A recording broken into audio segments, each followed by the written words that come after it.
Die derde en mees bevrydende beweging van God se liefde is liefde wat vashou.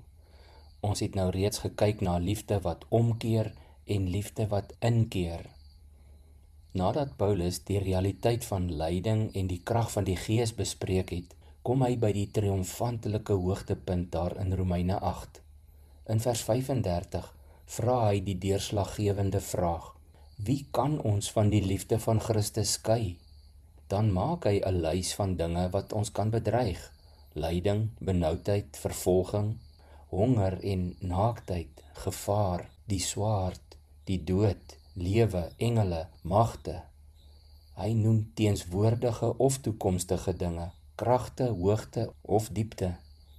Dit is 'n baie volledige lys van alles wat ons vrees en wat ons bestaan kan bedreig. Maar die antwoord is 'n onwrikbare niks. Niks kan jou skei van die liefde van God wat daar in Jesus Christus vir jou is nie. Paulus herinner ons daaraan dat in al hierdie dinge is ons meer as oorwinnaars, letterlik mega oorwinnaars, deur hom wat vir ons liefhet, Romeine 8 vers 37. Die oorwinning is nie ons eie krag of ons vermoë om vas te hou nie, dit is die krag van God se liefde.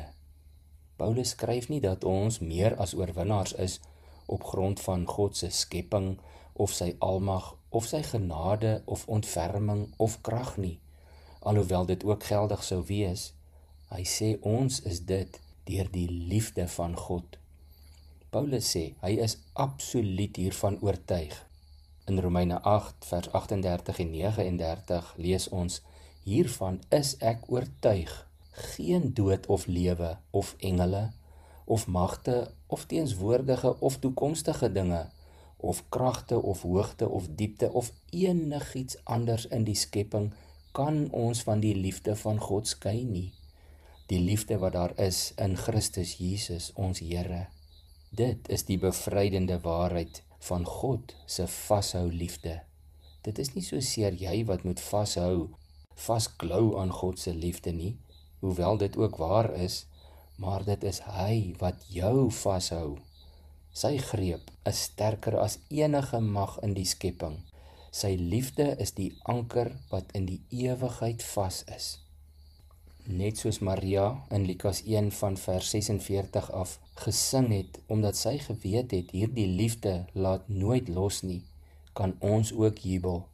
Die liefde van God is 'n liefde wat die orde kom omkeer het, en nie net vir my en jou na binne laat kyk nie, maar wat ons ook verseker dat jy en ek vir ewig in sy hand veilig is.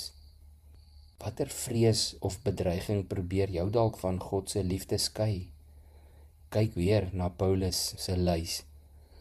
Hoe kan ons vandag rus vind in die wete dat God self elkeen van ons veilig en liefdevol vashou?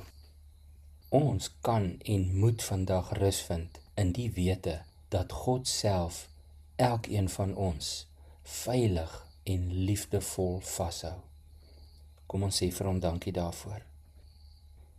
Here God, dankie dat U liefde is en dat U liefde gee onvoorwaardelik. En dankie dat U ons in U liefde veilig vashou.